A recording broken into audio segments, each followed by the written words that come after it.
내년부터 종합부동산세 단순히 조금 오르는 수준이 아닙니다. 국토부가 이미 공시가격 현실화율 상향 연구에 착수했고 11월이면 결론이 나옵니다. 한마디로 말해 올해까지는 버틸 수 있었던 분들도 내년부턴 세금 폭탄을 맞을 수 있다는 뜻입니다. 지금 시점에서 대비하지 않으면 고지서를 받아드는 순간 왜 미리 준비하지 않았을까라는 후회를 하게 될 겁니다. 안녕하세요. 세무사 박형현입니다. 오늘은 제가 수많은 상담을 통해 확인한 현실적인 종부세 부담 그리고 내년부터 달라질 흐름을 바탕으로 어떻게 미리 대비해야 하는지 말씀드리겠습니다. 특히 적금부터 가입하라는 주제를 왜 강조드리는지 끝까지 들어보셔야 합니다. 최근 5년만 보더라도 종부세는 1,000만 원 내던 분이 다음 해엔 3배, 다시 그 다음 해엔 아예 억 단위 세금을 맞는 사례가 적지 않았습니다. 이른바 세부담 상한제의 함정이죠. 2022년에는 납세 인원이 128만 명, 세수 7조 원까지 치솟았다가 2023년에는 공시가 조정으로 49만 명, 4조 원으로 줄었지만 2025년 들어 다시 오름세가 감지되고 있습니다. 여기에 내년부터 현실화율까지 손보게 되면 세금은 다시 급등할 수밖에 없습니다. 그렇다면 방법은 뭘까요? 증여로 빠져나가는 길은 이미 막혔습니다. 증여세와 취득세 중과 대출 규제 때문에 웬만한 자산가들도 감당하지 못하는 수준이 됐습니다. 매각은 양도세 장벽이 버티고 있습니다. 결국 남는 건 한 가지 현금 흐름 관리입니다. 국세청은 일정 금액 이상이면 최대 6개월까지 무이자, 분납을 허용하고 카드사별로 무이자 할부 이벤트도 종종 열립니다. 하지만 이런 제도에만 의존하면 부족합니다. 지금부터 매달 일정 금액을 종부세 전용 적금처럼 쌓아두는 습관이 반드시 필요합니다. 그래야만 내년 고지서를 받아들었을 때 당황하지 않고 버틸 수 있습니다. 오늘 영상에서 저는 종부세의 기본 구조부터 내년에 달라질 가능성이 높은 변화, 그리고 실질적으로 당장 실행할 수 있는 현금 대비 전략까지 알려드리겠습니다. 혹시 아직 채널 구독과 좋아요를 누르지 않으셨다면 오늘 내용은 꼭 실생활에 도움이 될 테니 미리 눌러주시길 부탁드립니다. 여러분의 현명한 준비가 곧 수천만 원의 절세로 이어질 수 있습니다. 그럼 지금 바로 시작하겠습니다.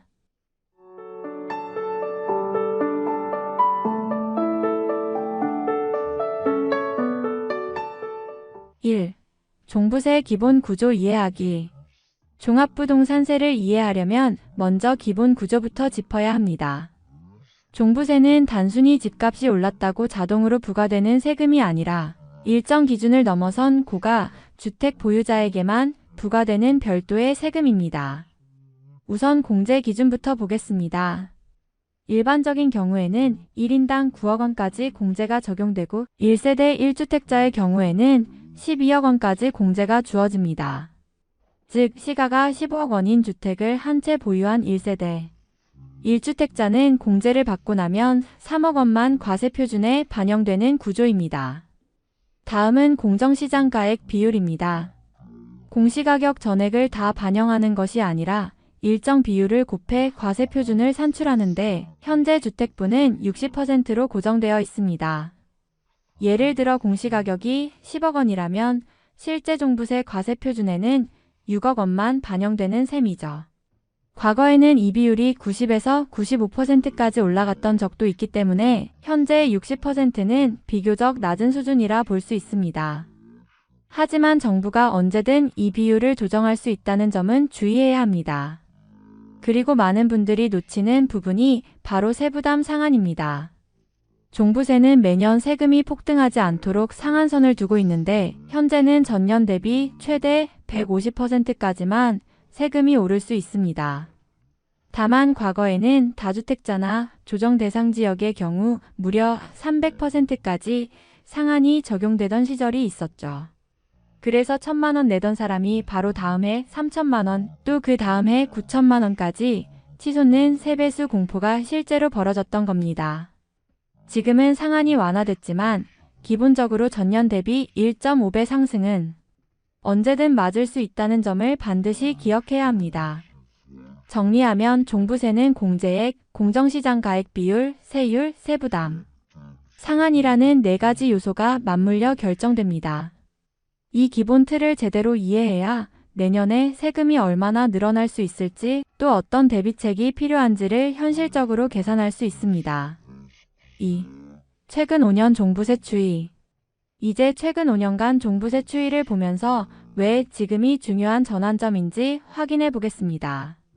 먼저 2022년을 떠올려 보죠. 이해는 종부세 역사상 가장 큰 폭발이 있던 시기였습니다. 납세 인원만 무려 128만 명, 세수는 7조 원을 넘어섰습니다.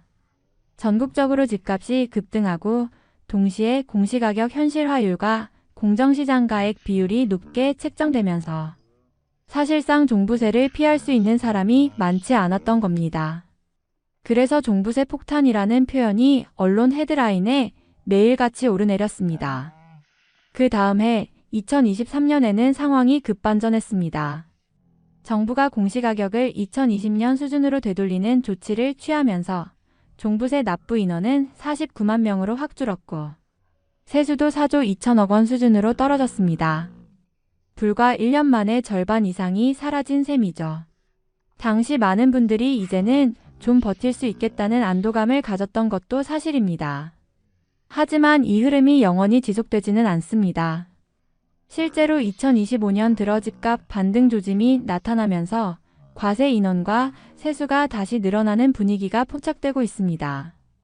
여기에 정부가 공시가격 현실화율 상향 검토까지 진행하고 있으니 내년에는 다시 가파른 상승 곡선이 그려질 수 있다는 겁니다.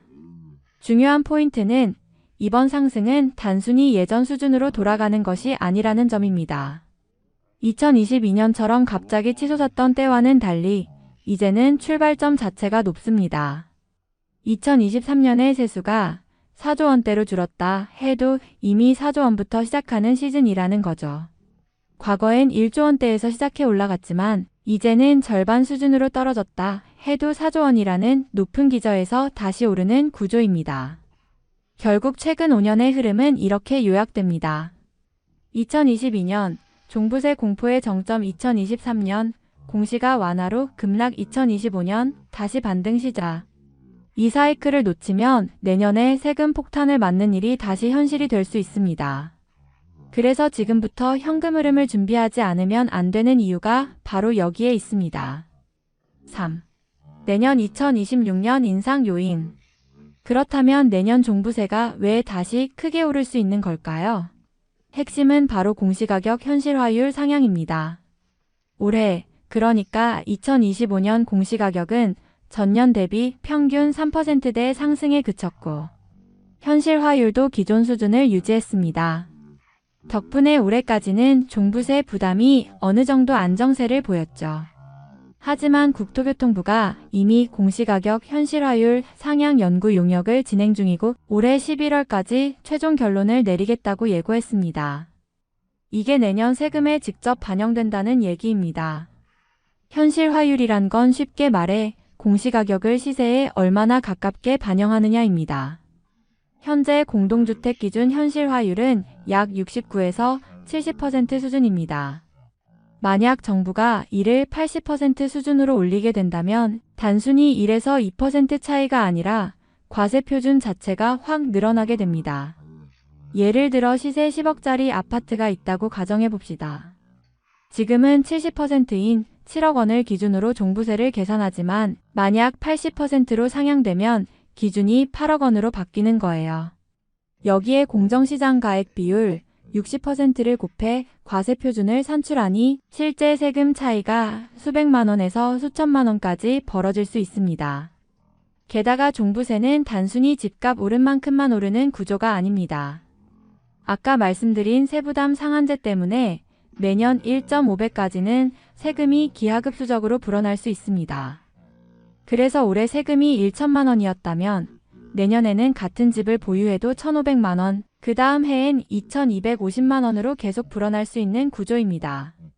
여기에 현실화율까지 상향되면 상승 속도는 훨씬 더 빨라지겠죠. 즉 내년 인상 요인은 단순히 집값이 올랐다가 아닙니다. 정부 정책에 따라 과세 기준 자체가 올라가기 때문입니다. 시세가 크게 변하지 않더라도 공시가격과 현실화율이 조정되면 종부세는 폭발적으로 늘어날 수밖에 없습니다. 그래서 전문가들이 지금을 주택 버티기 시즌 2의 시작점이라고 경고하는 겁니다. 내년부터는 단순히 버티는 게 아니라 적극적으로 세금 대비를 하지 않으면 안 되는 환경이 온다는 뜻입니다. 4. 서울 경기 왜 더 부담이 큰가? 종부세 부담이 특히 무겁게 다가오는 지역은 어디일까요? 바로 서울과 경기입니다. 단순히 인구가 많아서가 아니라 이 지역의 주택 시세 자체가 높기 때문입니다. 공시가격 현실화율이 70%라고 가정해 보겠습니다. 시세가 5억 원인 지방 아파트는 과세 기준이 3억 5천만 원이 되지만 시세 10억 원인 서울 아파트는 무려 7억 원이 기준이 됩니다. 똑같이 70%를 적용받아도 시세 자체가 높은 지역에서는 세부담이 기하급수적으로 커질 수밖에 없는 구조인 거죠. 게다가 서울과 경기는 고가주택 밀집 지역입니다. 강남, 서초, 송파, 용산, 그리고 판교와 수원, 과천 같은 지역은 이미 시세 자체가 수십억 원을 넘어서는 곳이 많습니다. 이 경우 단순히 공정시장 가액 비율 60%를 곱한다 해도 과세 표준이 몇억 원 단위로 형성되기 때문에 세율 구간이 빠르게 상향 적용됩니다. 결국 같은 비율을 곱해도 부담은 수도권에서 훨씬 더 크게 체감되는 겁니다. 여기에 한 가지 더 짚어야 할 부분이 있습니다. 바로 공시가격 현실화율 상향이 수도권에서 더 치명적으로 작용한다는 점입니다. 예를 들어 시세 20억 원 아파트라면 현재는 14억 원이 기준이지만 만약 현실화율이 80%로 올라가면 16억 원으로 기준이 바뀝니다. 단순히 2억 원 차이 같아 보여도 종부세율 구조상 세율 구간이 달라지면서 실제 세금은 몇 천만 원이 더 늘어날 수 있습니다. 반면 지방의 중저가 주택은 구간 자체에 변동이 없어서 상대적으로 영향이 적습니다.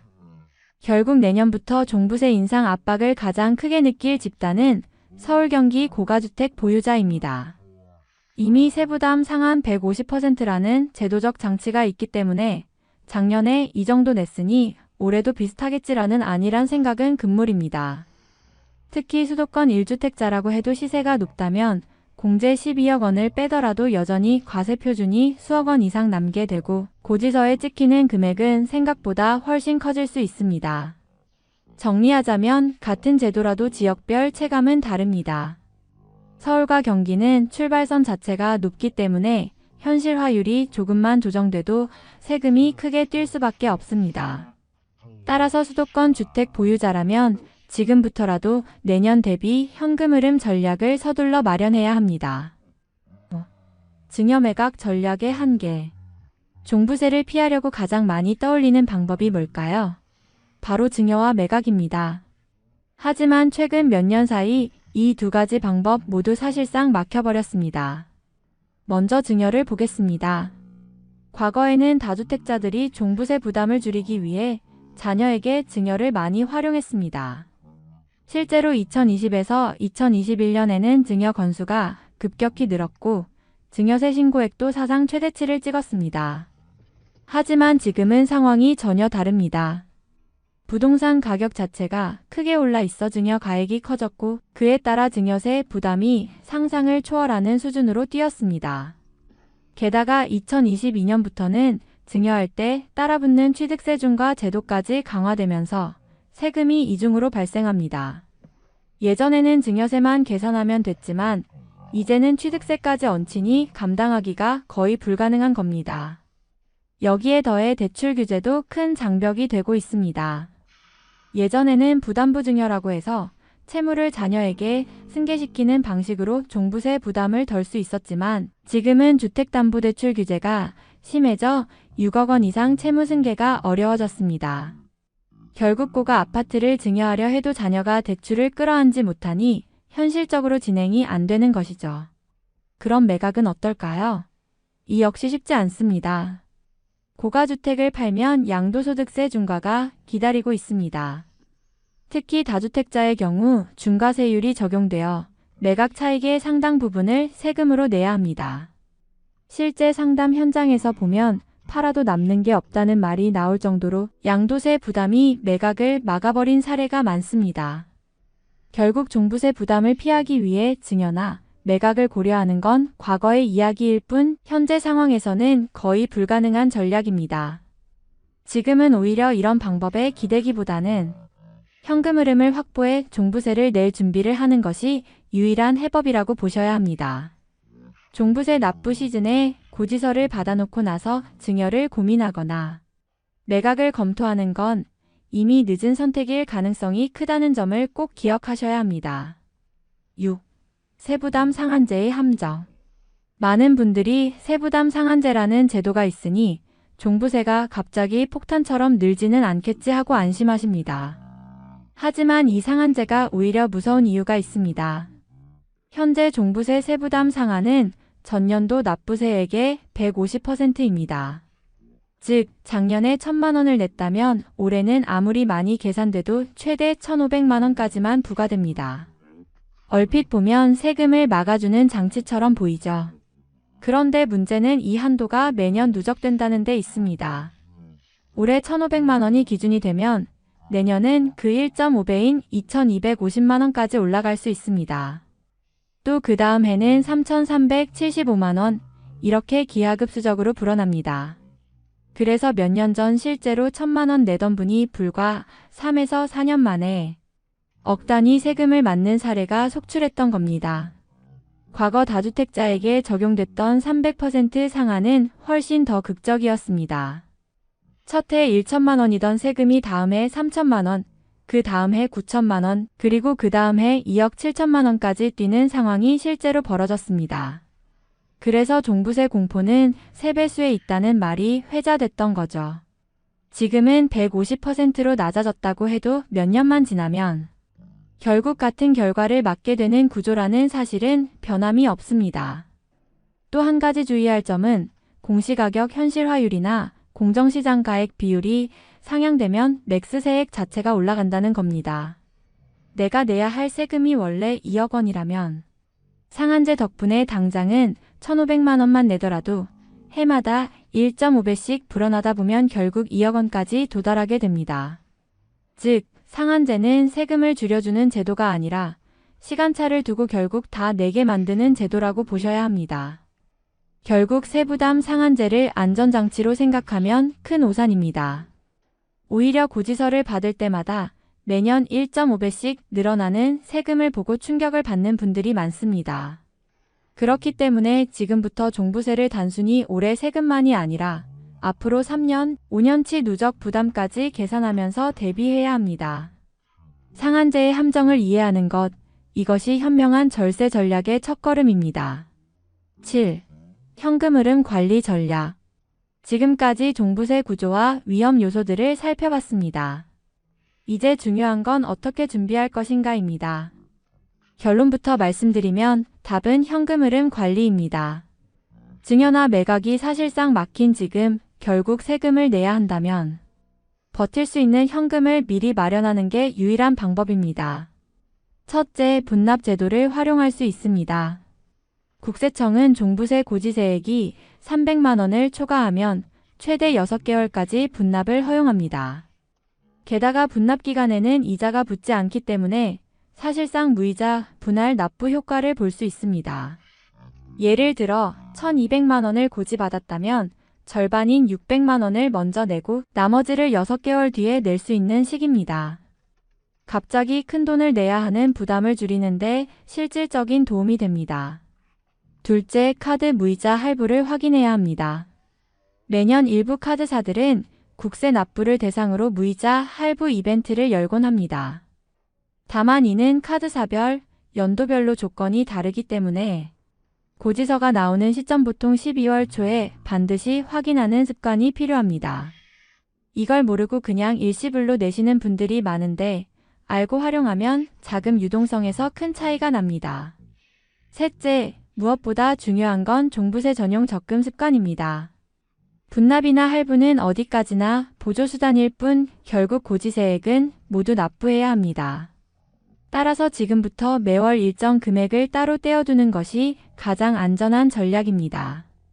마치 아이들 학자금 적금을 들듯이 종부세 적금을 들어두면 고지서를 받는 순간에도 당황하지 않고 납부할 수 있습니다.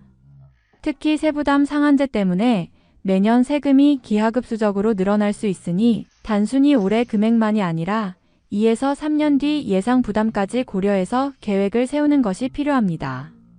결국 종부세 대비의 핵심은 내 자산을 어떻게 줄일까가 아니라 세금 납부를 어떻게 현금 흐름 속에서 감당할 수 있을까입니다. 지금부터라도 적금을 시작하고 분납무이자 할부 제도를 체크해 두는 것, 그것이 바로 내년 종부세 시즌 2를 버틸 수 있는 가장 현실적인 해법입니다. 내년 종부세는 단순한 숫자의 문제가 아니라 현금 흐름을 어떻게 준비하느냐의 문제입니다. 미리 대비한 분과 그렇지 못한 분의 차이는 고지서를 받는 순간 극명하게 갈릴 겁니다. 오늘 말씀드린 내용이 도움이 되셨다면 구독과 좋아요 꼭 눌러주시고 앞으로도 세금 변화에 흔들리지 않도록 함께 준비해 나가시길 바랍니다. 감사합니다.